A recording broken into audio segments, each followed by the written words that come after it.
Change on how we work has been forced on most of us through COVID-19, and wish it as we may, it's not going away soon.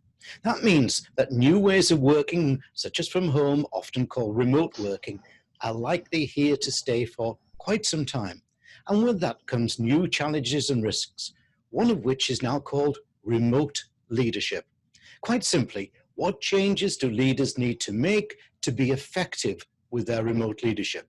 What are the essential dangers? And will all this have a detrimental effect on a company's reputation?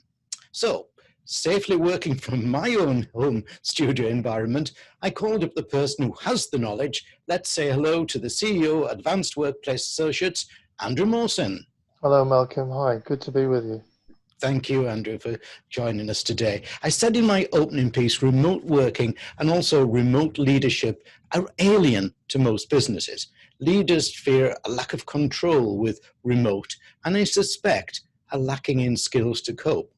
As an expert in workplace thinking, what's your thoughts?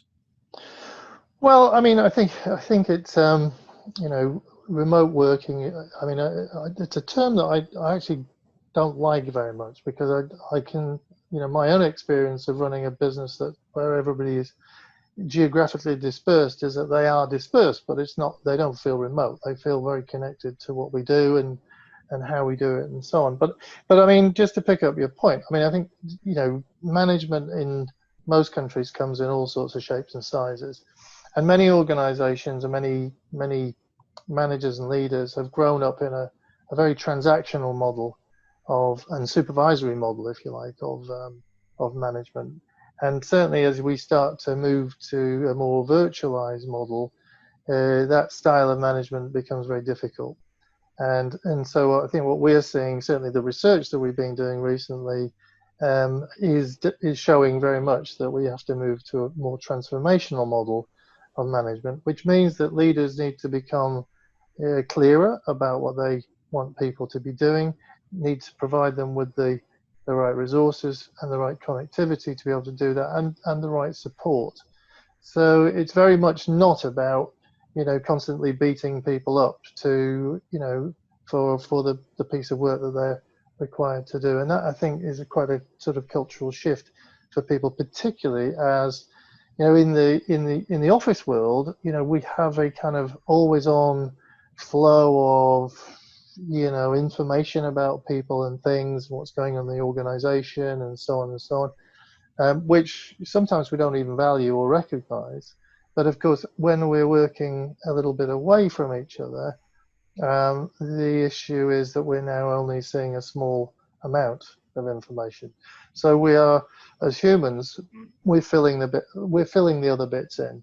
And so in order to be a good leader, we have to become much more connected with our people, it seems to me, and supportive, and we have to know them as humans and people, and we have to know something about their context, because the other thing that's clear is that when we are all coming into a single office, to some degree we are all sharing a single physical and support infrastructure and context.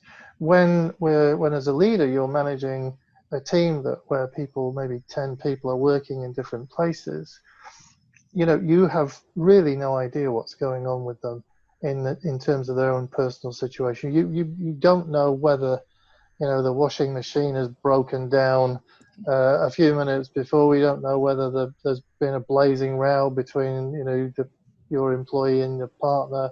You don't know whether there are worries that you just can't see. So, and of course, because people are only typically online with Zoom calls and Teams calls and stuff for a short period of time, they can actually show you the face of their world that they would like you to see. So as a leader, you've got to tune in much more, and it's not just a leadership issue either. I think it's also, each individual needs to take some responsibility for the goodness of the relationships they have with their leader, that they understand what the future objectives of the organization and the goals are. And they also need to maintain good levels of trusting relationships with colleagues, not only in their team, but also in the other communities that they're involved in. So there is a little bit of an overhead But the research is very clear that there are 6 factors that make a difference to the performance of knowledge-based communities in particular, and there are 3 of those factors that come under serious pressure when we're all working away. And those factors are social cohesion, which is a massive deal. Business friendships, the ability for people to feel connected to each other. The second one is trust, the belief that they're looking out for me and that what I'm getting is trustworthy information and so on. And the other one is information sharing, because of course in the office again we've got a fluidity of the way that a fast-moving game can soon be transmitted to other people. So we have to pay attention to these things and manage them rather more consciously than perhaps we would have done in the old world, if you like. So it's not a question of leaders thinking it's communication as usual, is it? They've got to change their methods of communication. Well, I think what's been fascinating to me over the last little while is a number of surveys that we've done that indicate that many people are feeling more connected to their organizations now than they ever have done before. And the reason for that is that there is a very deliberate and conscious level of communication between the senior leadership and the more supervisory levels of leadership with the people. Now, my thesis is that hasn't been going on in the previous world. Everybody's kind of assumed that this sort of office, soup somehow provides that connectivity and the linkage to culture and so on. But I've always been quite skeptical of that idea. And I think what we're seeing now is that managers, because they have to, are being much more conscious about the connections and the communication they have with their teams. And so that, as we move to a more kind of blended world, which I think is what we're going to end up with, we need to be, companies need to be learning and taking that forward into the sort of post-COVID world, it seems to me. I suspect that many people having to remote work will miss the camaraderie of the office, the interaction, the innovation in live meetings, that after work quick drink with workmates. And after all, 35 years ago, I met my wife in the office. So how can a company help them adjust to a new working environment? I don't mean a dating app, by the way. Well, I mean, I think there are a number of things that you can do online. There's a lot that we do. For instance, we sort of have sort of online happy hours where we encourage people to drink, which is a bit tricky when half of your team is in California and it's their breakfast when it's everybody else's sort of time for a glass of wine in the afternoon. But there are things like that. I mean, we do a lot we run a program called the Guru program, which is like for all our associates, it's a teach-in, but it's also a bit of social. We use a system called Spark as well, which is basically it's almost like a sort of dating system, which invites you to meet up with different people for a coffee. So you can do those sorts of things. But I would never say, Malcolm, that we should never meet face to face. I mean, in our own business in the UK, every 2 months we bring all our team together for some social stuff, some trainings and whatever. But it's the stuff that's going off in a more informal way that reinforces the bonds. But for us, I think what I've found is you don't need that all the time. You don't need it every day, but you do need it once in a while. And depending on the nature of the work you do and the business you're involved in, you may choose to do more or less of that. But I think getting together for a beer, something to eat, a social, a chat, something, let your hair down, all of those sorts of things, I think you want to be planning those in. And even for the most virtual organization, I'd say you still need to be doing those sorts of things, but maybe not every day, And I'm getting very clear the message that what you said before, that blend will come through there. What are the top 3 or 4 mistakes that businesses are making about this new workplace? I think one of the mistakes, is one of the things I alluded to a little bit earlier, which is that there is many senior leaders are drawing a straight line between 70% of our people are happy to work at home for 2 or 3 days a week, and then the closure of buildings. And there's a lot, there's an awful lot of work to do to get to the point where you have clarity in order that you can move forward in safety to the new world. So I mean, I think that's one of the things that we are seeing, and but on the other hand, there are plenty of people around those people are often saying exactly what I've described. I mean, I think the other mistake is to imagine that you can just because you've operated this way for 3 or 4 months, that means necessarily that you don't have to do anything different about the way you manage going forward. So, for instance, everybody at the moment is working from home, or very large proportions of people. But in the post-COVID world, if we want to move forward, and there are a number of things we've got to pay attention to. For instance, companies still have a duty of care for the well-being, physical and health, of their workforces when they're at home. So, the question is, well, what do we need to put in place in order to make that both legal and safe and effective? And, at the moment, people are just kind of getting by on the basis that, we have to do it. There's no other way. But, these are things we need to be thinking about. And we need to be thinking about the kind of training that leaders need in order to be able to operate very effectively. We need to think about how we create new agreements between leaders and their teams.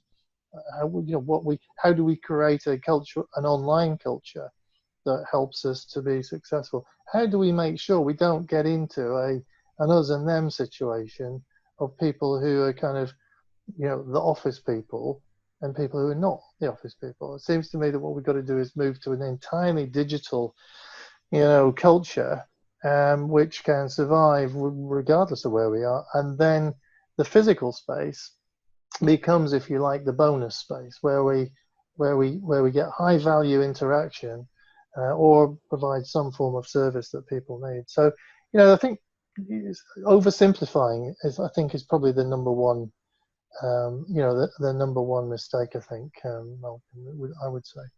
Excellent. Yeah. Now, Advanced Workplace Associates is a global organization, obviously working with different cultures in different countries. Yeah. Where do you think the biggest resistance to workplace changes will occur? And how will you as a firm help businesses overcome those resistances? Well, I mean, it's an interesting one because in our world, the UK, I mean, a number of countries have tended to be quite at the forefront of all these initiatives. I mean, certainly the UK has certainly been there. I think to some degree, places like Holland and the Scandinavian countries, and to some degree also, Australia, but for very different reasons. America has been slow to the table on a lot of these things. And, American businesses and American leaders, many of them, have not really had to manage too much change in this area. Largely because American companies are very successful. They operate on a much bigger scale than we're able to do here because of the size of the homogeneous market that exists there. And to some degree, infrastructure costs are a little bit less as well because it's a big country with a proportionately lower population. So the need for change has kind of not always been there. Now, I think what we are seeing though is that the battleground for this change is more about what the workforce want. And even in places like New York, it's becoming pretty clear that a lot of people are pretty fed up with this idea of commuting in every day. And although there is that sort of groundswell, some of the senior leaders who are very much anchored in the old models of the world don't really want that to happen. So typically what we're doing with clients is we are going through a pretty analytical study to help to shine a light on the reality of what's going on and to create some real understanding of what the desires that people want and what the business really needs, and then bringing that together to to work with leaders to say, well, here are the different facets of this. Here are the different pros and cons. And now let's see if we can help you understand, which of these are important to you. So a lot of the work we do with leaders at the beginning of one of our projects is to unearth what they are trying to achieve in their business, so that when we've done all our work, we can start to say, well, look, if you're trying to achieve X, Y, and Z, this is how evolutions in work and design and so on, and can be used as tools and weapons in achieving that. So it's a bit, some of the projects we're working on at the moment are extremely political. So in effect, what you're doing is you're trying to harness that sort of groundswell, if you like, and that opinion to surround leaders with an understanding that maybe their world in their head isn't the one necessarily that everybody else is sharing, and get them to open up their ideas a little bit. And then, because leaders have a disproportionately powerful position in either supporting or getting in the way of change, even good change. And so that you have to create a process in which they are encouraged to see the world in a slightly different way. Yeah, that's what when I first had the pleasure of meeting you, that what AWA, Advanced Workplace Associates, brings to the table, I think personally, hopefully you think I'm right there, is a degree of sensitivity as compared to others who may be totally impartial. And that's an important aspect, I would say. Well, Go on, sorry. Yeah. So I think we try and see I think we look at the problem in the round, and actually, if you look at in our space, we have people called architects and interior designers and change consultants and technology consultants and all sorts of people. Our standpoint is that we look at the thing from a holistic standpoint, and we look at it from a number of different dimensions. And you made the point earlier on, we're agnostic, really. We're one of the only professional services firms in our field who can genuinely say, actually, we don't really care whether you have more space or less space. What we want is you to have an appropriate model of working and an appropriate model of space consistent with the world that we're heading towards. So it's a fascinating time for us, really. Yes, but it's a very distinctive offer that you have there. If you were to say to leaders, focus on improving in these 3 remote leadership skills, what would those 3 be? Well, I think the first one would be communication and relationship building, and getting closer to people that they work with. I think the second one would be about creating real vision and real clarity, and enabling people to see how what they do links to the bigger story. And I think the third bit would be about maintaining their trustworthiness. And by that I mean, I think we all recognize there are certain people who we would feel more comfortable will deliver something and of a good enough quality than other people. And I think what people have to do when you're working in a remote model is you have to take responsibility for what I would call your trust index. And that means, what does that mean? It means doing stuff on time. It means making promises that you keep. If you fail to deliver on a promise that you don't feel great about that, but you reset the promise, that the quality of what you do is in line with the expectation. Because all of these things matter now. In a way that maybe when we're all together and we gave each other the benefit of the doubt, they didn't matter quite so much. So those would be the things I would be focusing on. Andrew Mawson, Advanced Workplace Associates, thanks for this deeper dive interview. I can quite clearly see how at AWA you will be helping forward-thinking organizations not just be fit for the future in physical or on premises terms, but also emotionally. Thanks for your time today. It's a pleasure, Malcolm. Thank you.